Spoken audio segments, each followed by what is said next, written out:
Hello everyone, నమస్తే. Welcome back to my channel. ఇది వచ్చేసి నిన్నటి బ్లాగ్. మార్నింగ్ బ్రేక్ఫాస్ట్ నుంచి ఈవినింగ్ వరకు ఏవైతే ఫుడ్ రెసిపీస్ని ప్రిపేర్ చేసుకున్నామో ఆ వీడియో అనేది మీతో షేర్ చేసుకుంటున్నాను. ఆ రెసిపీస్ అన్నింటినీ కూడా ఈ వీడియోలో క్లియర్గా మీతో షేర్ చేసుకుంటున్నాను. ముందుగా మార్నింగ్ బ్రేక్ఫాస్ట్కి పూరి అలాగే కుర్మా తయారు చేసుకున్నాను. ఇందులోకి కుర్మా తయారు చేసుకోవడానికి ఇలా బౌల్ పెట్టుకొని ఇందులో కొద్దిగా ఆయిల్ వేసుకొని పోపు తులుసు అన్నిటిని కూడా వేసుకొని తర్వాత చిన్నగా కట్ చేసుకున్న ఉల్లిపాయ ముక్కలు, టమాటో, పచ్చిమిర్చి అలాగే క్యారెట్ ముక్కలు, మీకు కావాలనుకుంటే ఇందులోకి పొటాటో కూడా యాడ్ చేసుకోవచ్చు, అలాగే బీన్స్ కూడా యాడ్ చేసుకోవచ్చు. ఇవన్నీ కూడా కొద్దిగా సాల్ట్ వేసుకొని పచ్చివాసన పోయేంత వరకు ఉడికించుకోవాలి. ఇది ఉడికే లోపల ఈ విధంగా చపాతీ పిండిని ఈ విధంగా కలిపెట్టుకున్నాను సాఫ్ట్గా వచ్చేలాగా. ఇలా పూరీలను ఈ సైజులో ఒత్తుకుంటే పూరీలు బాగా పొంగుతూ వస్తాయి.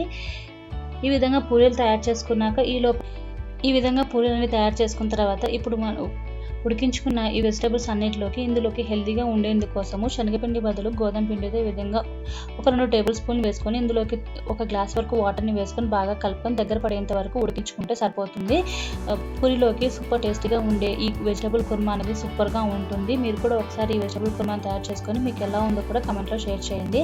అలాగే ఆఫ్టర్నూన్ లంచ్కి వచ్చేసి సాంబార్ తయారు చేసుకోవడానికి ఈ విధంగా ముందుగానే పప్పును ఉడికించుకొని పప్పులో కాస్త పసుపు వేసుకొని ఈ విధంగా మెత్తగా రుబ్బుకోవాలి. తర్వాత ఇలా ఒక ప్యాన్లో ఇలా పోపు దినుసులు, కరివేపాకు, టమాటో ఇవన్నీ కూడా వేసుకొని ఇలా పోపు పెట్టుకున్న తర్వాత టమాటో ఉడికిన తర్వాత ఇందులోకి వేసుకొని వాటర్ కూడా యాడ్ చేసుకొని కట్ చేసుకున్న మునక్కాడలను కూడా వేసుకొని ఈ విధంగా సాంబార్ అనేది తయారు చేసుకోవచ్చు.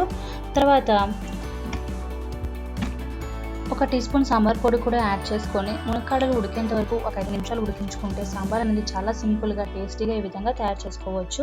తర్వాత తోటకూర ఫ్రై కోసం ఈ విధంగా తోటకూరను బాగా కట్ చేసుకొని ఇలా కాడలతో కూడా వేసుకుంటే ఫ్రై అనేది చాలా సూపర్ టేస్టీగా ఉంటుంది. చిన్న చిన్నగా వాష్ చేసుకొని ఈ విధంగా కట్ చేసుకొని పక్కన పెట్టుకున్నాను. తర్వాత ఒక ప్యాన్ పెట్టుకొని ఇందులోకి కట్ చేసుకున్న ఉల్లిపాయ ముక్కలు, పచ్చిమిర్చి, కరివేపాకు అలాగే కొద్దిగా ఉప్పు కూడా యాడ్ చేసుకొని ఇవి కాస్త మెత్తబడేంత వరకు ఫ్రై చేసుకున్న తర్వాత ఇప్పుడు పసుపు, కారం అలాగే కొన్ని వెల్లుల్లి ఒక 5 నుంచి 10 వరకు వెల్లుల్ని ఈ విధంగా స్మాష్ చేసుకొని ఇందులోకి వేసుకొని 1 నిమిషం పాటు ఫ్రై చేసుకొని కట్ చేసుకున్న తోటకూరను కూడా ఇందులోకి వేసుకొని ఈ విధంగా ఉడికించుకుంటే సరిపోతుంది.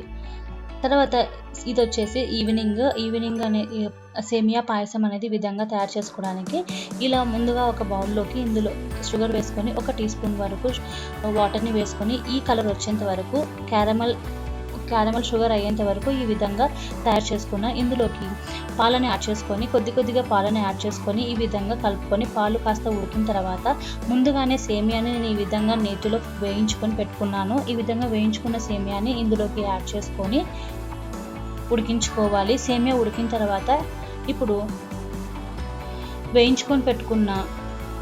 నేతిలో వేయించుకొని పెట్టుకున్న జీడిపప్పు, కిస్మిస్ కూడా ఇందులోకి యాడ్ చేసుకొని ఈ విధంగా కలుపుకుంటే సరే క్యారమల్ సేమియా పాయసం చాలా సూపర్గా ఈ విధంగా టేస్టీగా తయారవుతుంది.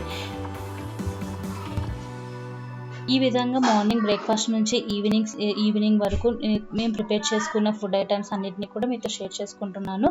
ఇక్కడ ఒకవేళ ఈ ఐటమ్స్లో మీకు ఏదైనా ట్రై చేయాలనుకున్నా, మీకు ఏ రెసిపీస్ అనేది నచ్చినట్లయితే మీరు ఒకసారి ట్రై చేయండి. చాలా సూపర్గా ఉన్నాయి. క్యారమల్ సేమియా పాయసం ఇది డిఫరెంట్గా అలాగే ఈజీగా కూడా తయారు చేసుకోవడానికి చాలా సూపర్ టేస్ట్గా కూడా ఉంటుంది. ఈ విధంగా తయారు చేసుకొని చూడండి. మీకు ఎలా వచ్చిందో కూడా కమెంట్లో షేర్ చేయండి. ఈ వీడియోగా నచ్చినట్లయితే లైక్ చేసి, షేర్ చేసి అలాగే ఛానల్ని సబ్స్క్రైబ్ చేసుకోండి. Thanks for watching.